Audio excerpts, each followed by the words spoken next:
Welcome back दोस्तों। आज हम देखने के लिए जा रहे हैं कि अपने इस डेफ सी प्रोग्राम के अंदर जो है वो इनपुट को किस तरह लिया जाता है।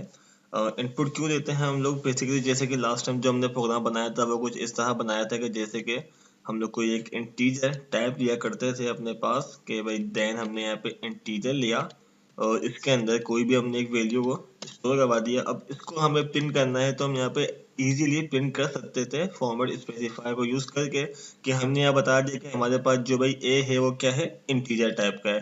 तो यहाँ पे हमने %d देन कॉमा और ए लगा दिया। लास्ट में हम लगाएंगे सेमीकोलन और सेमीकोलन के बाद उसको हम क्या करते थे, यहाँ से जाके इसको कंपाइल किया करते थे तो हमें इसका जो था वो आउटपुट मिल जाया करता था। बज़ाहिर अच्छा देखो यहाँ पे उसने हमें एरर दिया वो क्योंकि हमने प्रिंट एफ की स्पेलिंग को मिस्टेक किया था तो उसने हमें एरर दे दिया। अब यहाँ पे जाके हम इसको रन करते हैं तो देखो हमें इसका आउटपुट मिल गया।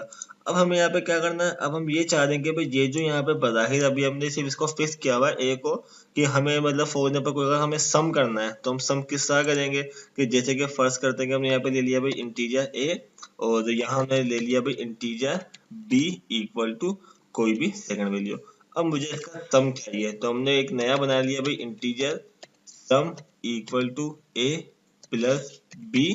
अब हम इस सम को एज इट इज प्रिंट करवा देते हैं तो हमसे हमारे पास क्या होगा, हमारे पास सम मिल जाएगा। लेकिन अभी जो हमें इससे सम मिलेगा वो किसका मिलेगा, 10 का और 5 का। मैं इसका आपको जाके आउटपुट दिखा देता हूँ एक दफा कि किस तरह इसका जो आउटपुट हमारे पास आ रहा है। देखें क्या आ रहा है हमारे पास कि 10 और 5 दोनों को क्या होगा, सम होकर इसने 15 हमें आउटपुट दे दिया। लेकिन हम चाह रहे हैं कि भाई हमारे पास जो इसका आउटपुट है वो किस तरह से आए कि हम जो ये यूजर से इनपुट लें और यूजर हमें कोई एक इनपुट दे और देन यूजर उस यूजर के मुताबिक जो उसने वैल्यू दी हुई है उसके मुताबिक हम उसको जो है वो एक आउटपुट प्रोवाइड करें। तो उसके लिए हमें क्या करना होगा, उसके लिए हमें एक इनपुट लेना होगा। तो इनपुट इसके अंदर किस तरह लेते हैं वो हम देखते हैं आज अपने इस टॉपिक के अंदर कि किस तरह हम इसके अंदर इनपुट लेते हैं। तो सबसे पहले हम क्या करते हैं, सबसे पहले हम अपने पास जो हम वेरिएबल बनाएंगे जो मतलब कि जो जिस वेरिएबल को हमें यूज करना होगा सबसे पहले हम उसको डिक्लेयर कर देते हैं। जैसे कि हमें यहाँ पे जो जरूरत है वो किसकी जरूरत है, दो वेरिएबल की। मतलब कि हमें यूजर से दो वैल्यू होगी लेनी, एक वैल्यू 1 एक वैल्यू 2 और उन दो को हमें सम करना होगा। तो हम क्या करते हैं, हम यहाँ पे हाथ के हाथ वेल 1 के नाम से मतलब कि वैल्यू 1 इसको डिक्लेयर कर देते हैं या मैं यहीं पे कॉमा लगा के वेल 2 को भी डिक्लेयर कर देता हूँ। मतलब मैंने क्या किया, मैंने भी हाथ के हाथ क्या किया, इंटीजर वेल 1 और वेल 2 को दो वेरिएबल मैंने हाथ के हाथ डिक्लेयर कर दिए। अब मुझे इसके अंदर इनपुट लेना है वेल 1 के अंदर और वेल 2 के अंदर जो है वो यूजर से इनपुट लेना है, हार्ड कोड नहीं करनी है हमें इसके अंदर कोई वैल्यू। तो इनपुट के लिए हम लोग यूज करते हैं स्कैन एफ का फंक्शन। ठीक, स्कैन एफ का फंक्शन क्या करता है, स्कैन एफ का फंक्शन जो है वो हमसे यूजर से इनपुट लेने में मदद करता है। अब इसके अंदर भी जैसे हम लोग प्रिंट एफ करते वक्त हम लोग डिफाइन क्या करते थे कि हमें किस टाइप की वैल्यू को प्रिंट कर रहे हैं, तो इसके अंदर भी हमें स्कैन एफ करते हुए हमें बताना है कि आप किस टाइप की वैल्यू का इनपुट ले रहे हो। जैसे कि अभी जो हमारे पास ऊपर वैल्यू मौजूद है वो किस टाइप की मौजूद है, इंटीजर। तो हमने क्या किया, %d लगा दिया। अब आपके दिल में ख्याल आ रहा होगा कि यहाँ पे सिंपल सा वेल 1 लिख देंगे तो हमारे पास उसका इनपुट आ जाएगा। लेकिन इसके अंदर हमें एक चीज और करनी पड़ती है कि %d के साथ साथ अगर हम इसके अंदर इनपुट लेना है तो इनपुट के लिए हमें यहाँ लगाना पड़ता है %। ठीक, एंड लगाना पड़ता है ताकि ये मालूम हो जाए कि स्कैन एफ के अंदर ये रिक्वायर्ड है कि जब भी कोई अगर आप कोई इनपुट ले रहे हो तो आपको %, लाजमी लगाना है और देन आपको अपने वेरिएबल का नाम लिखना है। उसके बाद सेमीकोलन लगा दिया। तो इससे वो हमारे से एक मैसेज लेगा कि भाई वेल 1 के अंदर जो भी है वो आप जो भी आप इनपुट या जो भी आप अपनी बात कहना चाह रहे हो तो यहाँ पे आपके पास वो एक स्क्रीन को होल्ड रहेगी। हमारे पास जो भी हम अपना इनपुट देंगे वो किस में जाएगा, वेल 1 के अंदर जाएगा।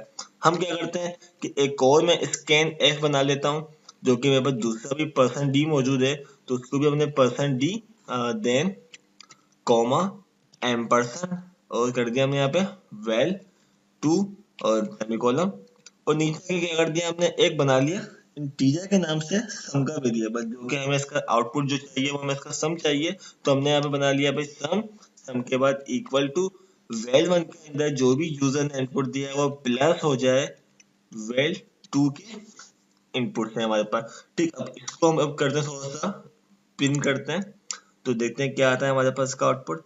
देखें वो हमारे पास अभी रुका हुआ है, इट्स मीन के इसका मतलब कि वो हमसे यूजर से इनपुट लेने के लिए रुका हुआ है। अब फर्ज करते हैं कि यूजर ने इनपुट मतलब कि मैंने भी यहाँ से कीबोर्ड से टैप कर दिया अभी 5, ठीक, तो 5 लिखा हुआ आ गया, एंटर किया। अब वो क्या कर रहा है, वो दूसरा मतलब ये पहला वाला 5 था वो कहाँ गया, वेल 1 के अंदर जाके स्टोर हो गया। अब देन दूसरे इनपुट के लिए वो रुका हुआ है, मतलब कि वेट कर रहा है। जैसे ही मैंने दूसरा आउटपुट यहाँ पे प्रेस कर दिया 10, 10 के बाद जैसे ही मैंने एंटर किया, देखें उसने मुझे आउटपुट क्या दे दिया, 15 दे दिया। अब शायद यहाँ पे आपको ख्याल आ रहा हो कि भाई हमने जो पिछला वाला टास्क किया था उसमें भी कुछ आउटपुट 15 ही आ रहा था, तो मैं इसको दोबारा से तो एक दफा रन कर देता हूँ और यहाँ पे क्या करता हूँ, कोई थोड़ी सी डिफरेंट वैल्यू यहाँ पे टाइप करके देखते हैं। अब जैसे कि पहले में ले लेता हूँ 10 और दूसरी में ले लेता हूँ 40, ठीक, तो हमें क्या मिल रहा है, इसका आउटपुट 50 मिल रहा है। तो हम यहाँ से जो है वो अपने सी लैंग्वेज के अंदर जो है वो इनपुट और आउटपुट को फंक्शन को यूज करते हैं। अब इसके अंदर हम ये कर रहे हैं कि जैसे वो हमारे पास जब ये प्रोग्राम चलता है, जैसे इसको मैं रन करता हूँ, तो देखें वो अब ये वैल्यू तो मेरे से ले रहा है, लेकिन अब बाज दफा कंफ्यूज हो मतलब हम लोग यूजर जो होता है मतलब वो कंफ्यूज हो जाता है कि भाई इसके अंदर वैल्यू क्या देनी है, इंटीजर देनी है, फ्लोट देनी है, अल्फाबेट में देनी है, लेटर्स में देनी है, क्या देनी है और क्या देना है, इसके अंदर एज देनी है, नंबर देना है। तो उसके लिए हम चाह रहे हैं कि भाई एक यूजर को मैसेज शो हो, तो हाथ के हाथ ये भी देख लेते हैं कि किस तरह से इसके अंदर जो है वो एक मैसेज शो करवाते हैं हम लोग। तो हम लोग क्या करते हैं, सिर्फ और सिर्फ इस स्कैन एफ से पहले यहाँ पे जाके हम लोग प्रिंट एफ करते हैं। अच्छा, अक्सर यहाँ पे जो शायद ध्यान में किसी का आ रहा होगा सर, यहाँ पे जाके क्या करें आप, प्रिंट एफ कर दें या यहाँ पे जाके आप टाइप कर दें कुछ भी, तो वो यहाँ पे क्या है, ये स्कैन एफ यूज होता है सिर्फ और सिर्फ इनपुट के लिए, तो आउटपुट नहीं देगा हमें ये चीज। हम यहाँ पे जाके प्रिंट एफ का फंक्शन यूज करते हैं और इसके अंदर जाके हम टाइप कर देते हैं भाई इंटर योर फर्स्ट वैल्यू, ठीक। प्रिंटफ का क्वेश्चन हमें पता है, हम पढ़ चुके हैं पिछले लेसन के अंदर। अगर कोई मिस कर तो वो जाके हमारे प्रीवियस लेसन को देख सकता है और उसको पूरा लेसन के बारे में, सी के बारे में मजीद डिटेल वहां से हासिल कर सकता है। हमने यहाँ पे कर दिया अभी इंटर योर फर्स्ट नंबर या फर्स्ट वैल्यू। अब ये क्या होगा, अब उसके बाद एक मैसेज शो होगा। जैसे मैं इसको भी आपको एक आउटपुट दिखाता हूँ इसका, तो देखें अब मेरे पास क्या होगा, मेरे पास एक लिखा हुआ आ रहा है क्या कि भाई इंटर योर फर्स्ट वैल्यू। तो अब मुझे यहाँ पे प्रिंट करूंगा तो यूजर को मालूम हो गया कि भाई आप जो है यहाँ पे आप क्या करते हो, 50 आपने क्या किया, पहली वैल्यू दे दी, मेरे पास सेकंड पे नहीं आया, तो सेकंड के लिए भी क्या करते हैं हम, इसको मैं फिर यहाँ से क्लोज करता हूँ। देन यहाँ पे आने के बाद स्कैनफ के बाद यहाँ पे कर दिया। अच्छा, मैंने इसके बाद भी मैंने क्यों नहीं किया, क्योंकि अगर मैं इसके बाद ही कर देता वो हाथ के हाथ मुझे दोनों को दोनों प्रिंट कर देता, क्योंकि मेरे पास जो है प्रोग्रामिंग है वो स्टेप बाय स्टेप चल रही होती है। तो यहाँ पे आके हम क्या करते हैं, दोबारा से एक प्रिंट एफ का फंक्शन कॉल करवा देते हैं और यहाँ पे लिख देते हैं भाई एंटर योर सेकंड वैल्यू, यहाँ पे डिफाइन कर देंगे एंटर योर सेकंड वैल्यू और लास्ट में सेमीकोलन। अब क्या होगा हमारे पास कि जैसे अब इसको हम रन करते हैं तो हमें वो एक मैसेज कर देगा कि भाई आपको जो भी वैल्यू देनी है यहाँ पे वो बता देगा कि आपको कोई यहाँ पे वैल्यू टाइप करनी है। हमें डिफाइन कर दिया 6, इसके बाद डिफाइन कर दिया 4, हमें क्या मिल गया 10। अब ये 10 क्या है हमारे पास, सम है, क्या है, माइनस है, डिवाइड है, तो उसको कैसे क्या करते हैं। अब देखें ये हमारे पास एक लास्ट जो लाइन लिखी हुई है वो प्रिंट हुई हुई है हमारे पास, और क्या प्रिंट कर रहे हैं हम, सम। तो इसमें हम यहाँ पे जाके कर सकते हैं क्योंकि ये क्या है, प्रिंट है, तो यहाँ पे जाके हम लिख सकते हैं कि भाई your some is percent D, मतलब परसेंट डी की जगह पे क्या आ जाएगा, सम आ जाएगा हमारा। अब जाके इसको हम कंपाइल करते हैं और देन जाके अपना हम आउटपुट चेक करते हैं। मैंने कहा अभी आप 7, थोड़ी सी डिफरेंट वैल्यू इसलिए दे रहा हूँ ताकि वो हमें मल्टीपल टाइप के आंसर दे, 7 and 3। अब जाके चेक किया तो क्या आ गया, योर सम इज 10।